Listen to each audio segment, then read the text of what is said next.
Buenos días, estudiantes de FA 5020 Cosmetología. El día de hoy vamos a conversar acerca de polvos y maquillaje faciales y coloretes. Los polvos faciales se aplican mediante una almohadilla, pincel o similar y generalmente se emplean al final del maquillaje como un toque final. El objetivo de los polvos faciales es disminuir el brillo de la cara y cubrir imperfecciones de forma que parezca natural. Las presentaciones de los polvos faciales son en polvo suelto y en polvo compacto. Los coloretes, o más modernamente llamados rubores, tienen como objetivo aplicar este cosmético para impartir un color rosado a las mejillas, lo cual brinda un aspecto saludable. Las presentaciones de los rubores son suspensiones, lociones, cremas, barras y la presentación más usual, que es en forma de polvos compactos.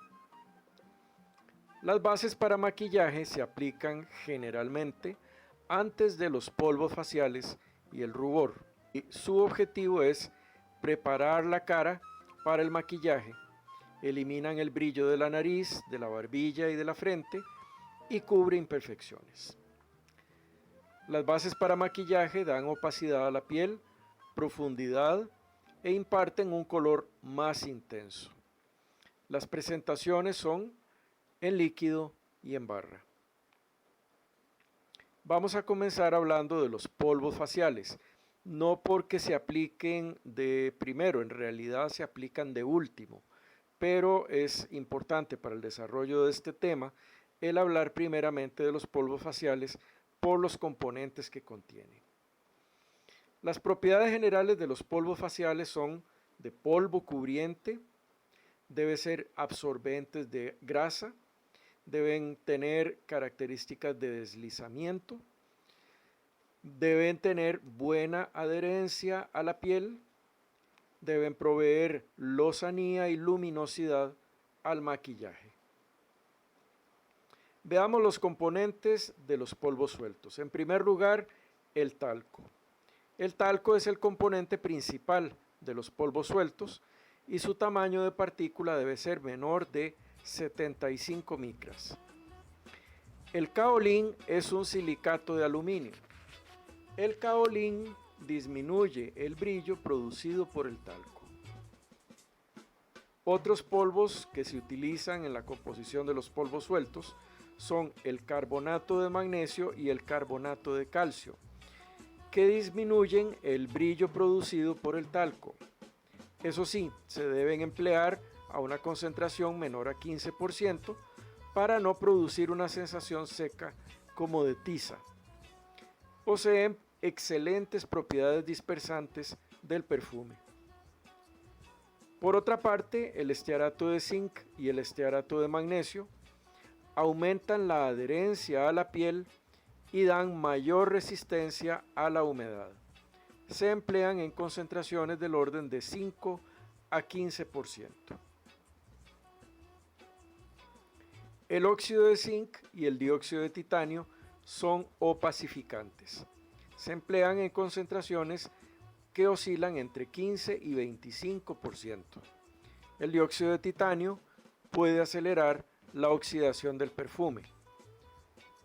Los almidones son poco utilizados hoy en día, sin embargo, sí se pueden encontrar formulaciones que contienen almidones como almidón de arroz y también almidones modificados. La sílica coloidal es un absorbente. La fragancia en realidad se utiliza simplemente para que el cosmético resulte más atractivo, pero no es obligatorio su uso. Se pretende utilizar fragancias que sean muy discretas, muy tenues. Para impartir color se van a utilizar óxidos férricos, lacas y colorantes orgánicos que sean insolubles tanto en grasas como en agua. Y también se pueden utilizar micas recubiertas para obtener efectos más brillantes. La razón de que necesitemos colorantes que sean más bien pigmentos y no se vayan a disolver ni en grasas ni en agua es que necesitamos que cualquier cosmético aplicado, tanto como polvo facial o como rubor o como base de maquillaje, no se active por contacto con las secreciones de las glándulas sudoríparas o con las secreciones de las glándulas sebáceas, porque esto ocasionaría que aparecieran zonas con mayor intensidad de coloración por activación del colorante. Entonces necesitamos que cualquier color que se imparta a la piel sea muy estable y que no vaya a activarse por alguna de las secreciones normales de la piel. Finalmente vamos a mencionar otros componentes como el silicato de calcio, el polietileno en polvo y también la seda pulverizada. Veamos algunas fórmulas. Este es un polvo facial luminoso. Como pueden ver, contiene una gran cantidad de talco. Va a producir mucho brillo. Si es que esto es lo que se anda buscando, pues esta sería una fórmula adecuada. Contiene un 80% de talco, un 5% de óxido de zinc, un 5% de estearato de zinc, 10% de almidón de arroz, perfume y pigmentos. Este es un polvo facial cubriente opaco. Con talco un 30%, óxido de zinc 24%, estearato de zinc 6%, carbonato de calcio precipitado 40% y perfume y pigmentos cantidad suficiente. Este polvo facial, por la cantidad de carbonato de calcio que contiene, podría resultar desagradable su aplicación por producir una sensación seca o de tiza.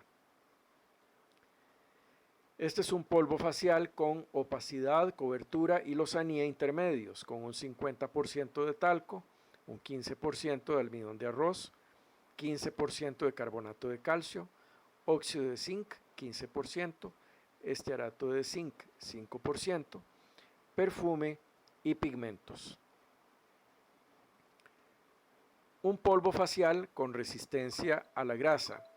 Contiene carbonato de calcio precipitado, estearato de zinc, estearato de magnesio, kaolín, dióxido de titanio, talco, perfume y pigmentos. Y un polvo facial con efecto brillante con 77% de talco, contiene estearato de zinc, óxido de zinc, kaolín, una mica recubierta, un 10%, y en esta fórmula se declaran los óxidos férricos rojo, amarillo y negro, y un 0,25% de perfume.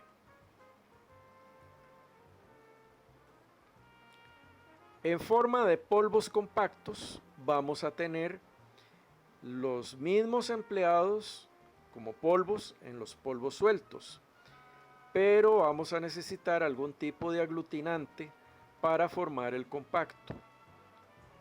Entonces, como aglutinantes emplearíamos gomas como goma tragacanto, goma caraya, goma santana, derivados celulósicos, polivinilpirrolidona. También pueden tener una función de aglutinante el aceite mineral, la vaselina, la lanolina y derivados. También pueden emplearse como aglutinantes emulsiones, y para procesos de compresión en seco se emplean estearatos alcalinos.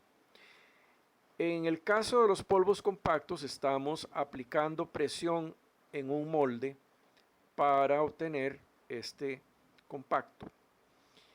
No va a ser una fuerza de compresión tan elevada no va a ser una fuerza de compresión tan elevada como la que utilizaríamos para obtener tabletas, pero sí para que el polvo compactado en un molde pues permanezca en el molde. Los polvos, como les decía, son los mismos que hemos visto en los polvos sueltos, pero hay que considerar que el kaolín y el óxido de zinc disminuyen la solidez del compacto.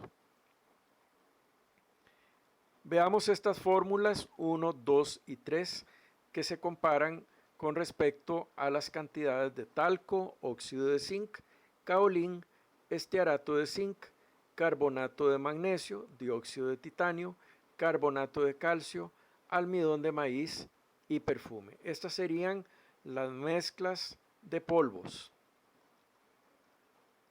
Y como ejemplos de aglutinantes, empleando un 5% de aglutinante y un 95% de la mezcla de polvos, se puede utilizar goma arábiga 1%, glicerina 5%, preservantes cantidad suficiente y agua cantidad suficiente para 100%, que se van a mezclar con los polvos y se va a utilizar directamente la mezcla de los polvos con esta solución aglutinante para proceder a la compactación. No hay un proceso de secado posterior. Esta otra fórmula contiene carboximetilcelulosa de baja viscosidad 2%, glucosa 5%, preservantes cantidad suficiente y agua cantidad suficiente para 100%. Recordemos que estos aglutinantes se están utilizando a una concentración de 5% en una cantidad de 95% de la mezcla de polvos. Y finalmente, la fórmula de una emulsión con estearina, que es el triestearato de glicerilo, 100 gramos, petrolato blanco 20 gramos, amoníaco solución al 1%, 50 mililitros, y almidón de arroz 250 gramos. De esta composición, un 5% en una mezcla de polvos que representaría el 95%. El amoníaco estaría actuando aquí como un emulsificante in situ al hidrolizar la estearina, formando estearato de amonio como emulsificante. También tenemos los polvos compactos para compresión en seco, que contienen talco, laurilsulfato de sodio como un agente aglutinante, dióxido de titanio, estearato de zinc, pigmentos inorgánicos, aceite mineral, espermaceti sintético, alcohol cetílico, lanolina, glicerina y como preservante triclosan. En este video vemos el funcionamiento de una máquina para fabricar polvos compactos. Previamente los polvos se mezclaron con el aglutinante empleando equipos de alta velocidad para una distribución homogénea del aglutinante en el polvo. Hay diversos mezcladores similares a los rotogranuladores o incluso rotogranuladores. No se pretende obtener un granulado, pero sí una dispersión completa y homogénea del aglutinante en el polvo. Como pueden ver ustedes, tenemos unos moldes metálicos que tienen un cierto relieve. Ese relieve va a permitir que se pueda adherir más fácilmente el polvo una vez compactado.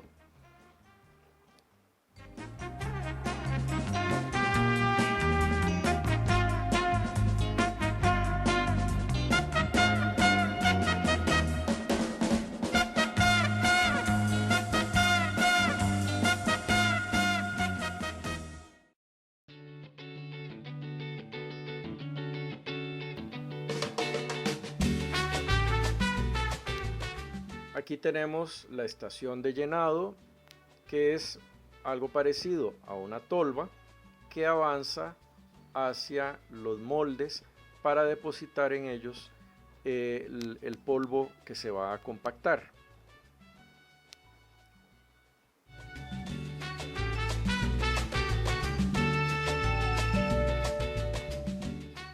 En la siguiente estación pueden ver que hay un pistón que va a hacer presión sobre el polvo, pero interpuesto entre el polvo y el pistón tenemos una tela. Esta tela va avanzando, se va desenrollando conforme el proceso sigue, para estar cambiando constantemente la superficie de tela que está en contacto con el polvo. Esa tela puede tener cierta textura o inclusive puede tener el logo de la compañía o alguna decoración para impartirle la forma que se desee a la superficie, como un grabado, como una textura, simplemente para que el polvo compacto resulte más atractivo. Y también pues tiene la otra función, que es evitar obviamente la adherencia a la superficie de este pistón.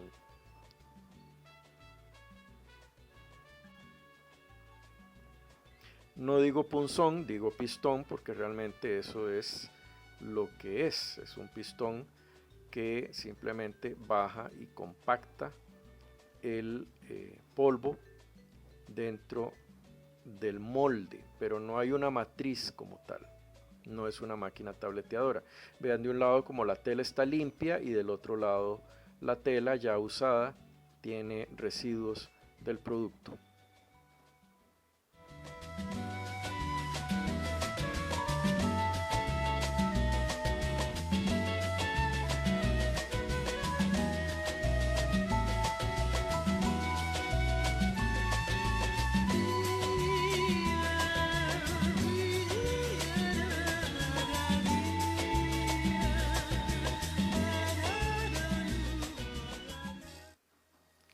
A la salida hay una expulsión de toda este molde, esta latita, podríamos decirlo así, y se empuja hacia una banda transportadora para la operación siguiente, que sería el colocar estas latitas con el polvo compactado en su interior hacia una estación, puede ser manual o puede ser automática, de colocación en los estuches que tendrán un espejo, tendrán una almohadilla también para la aplicación del producto.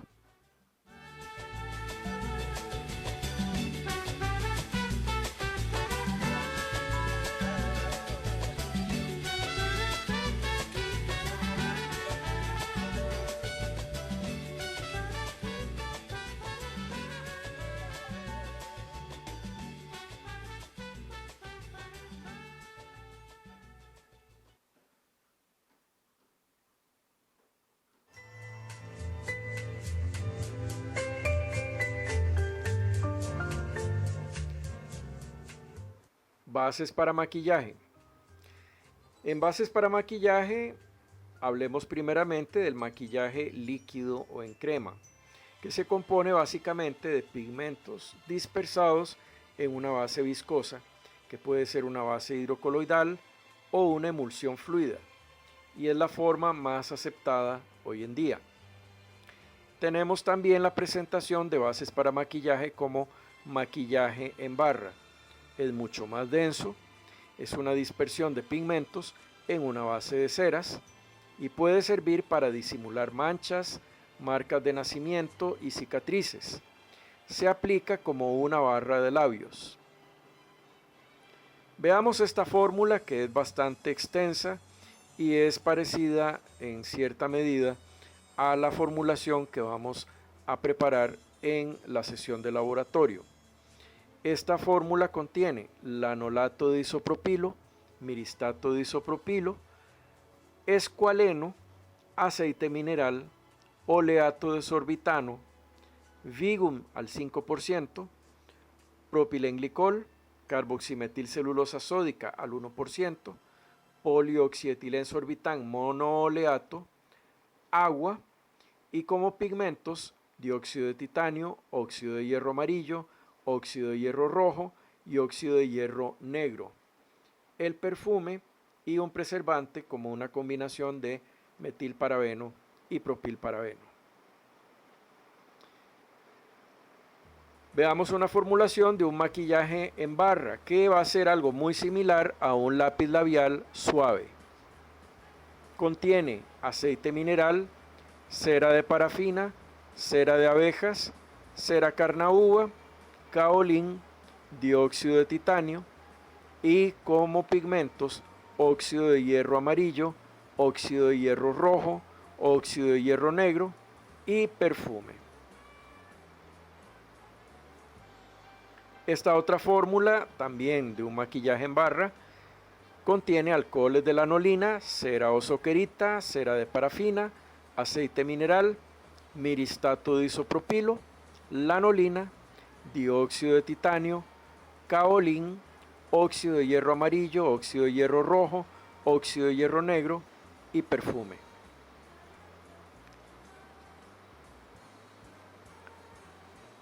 Vamos ahora a comentar el colorete o rubor.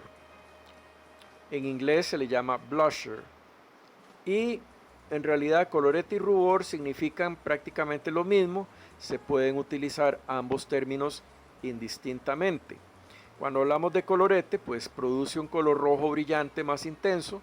Cuando hablamos de rubor, produce un color rojizo mate más natural. En realidad hoy en día se prefiere decir rubor, pero técnicamente es lo mismo. El colorete en forma de compacto es la presentación más popular actualmente. La formulación es similar en todo a los polvos faciales, pero están más intensamente coloreados.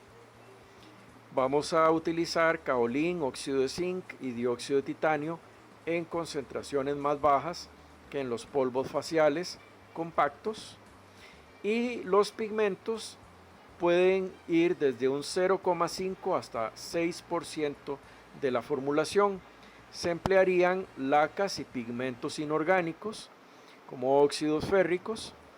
No se emplean colorantes liposolubles o hidrosolubles como serían los rojos DIC números 8, 9, 19, 28 o 34, por la razón que ya expusimos anteriormente. No queremos que la piel se manche o que durante el uso del producto haya cambios de color o intensificación del color simplemente por activación de colorantes que sean solubles en grasas o solubles en agua.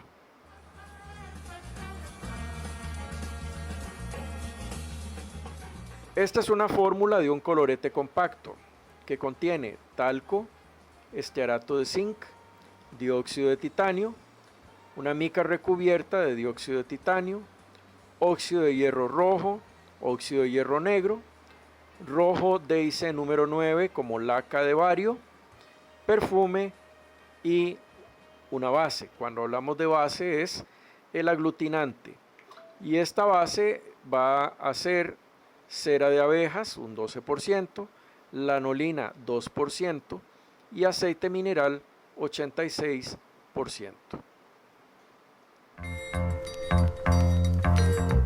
Este es un colorete líquido. En este caso lo que tenemos es una suspensión en un vehículo a base de carboximetilcelulosa sódica, Bigum HV, propilenglicol, laurilsulfato de sodio como tensioactivo. Vamos a utilizar estos colorantes o pigmentos, más correctamente dichos, preservante, perfume y agua. Esta es una fórmula de un colorete crema no acuoso. Aunque dice crema, es una suspensión en un vehículo oleoso. Contiene alcohol cetílico, aceite mineral ligero, talco, cera o soquerita, cera carnaúba, dióxido de titanio, rojo DIC número 9 laca y perfume. Finalmente veamos esta fórmula de un colorete crema evanescente. Contiene ácido esteárico triple expresión, eso es lo que significa esa triple X, no piensen mal, no es otra cosa. Contiene agua, contiene hidróxido de potasio e hidróxido de sodio que van a formar un una sal con el ácido esteárico, glicerina, el colorante o pigmento rojo o la mezcla de estos, un preservante y un perfume en cantidad suficiente. Como pueden ver, es una fórmula típica de una crema evanescente, pero con un pigmento que le permite impartir una coloración rojiza a las mejillas. Con esto terminamos esta presentación del tema sobre bases para maquillaje, coloretes o rubores y polvos faciales. Si tienen alguna duda, por favor, no duden en contactarme. Hasta luego.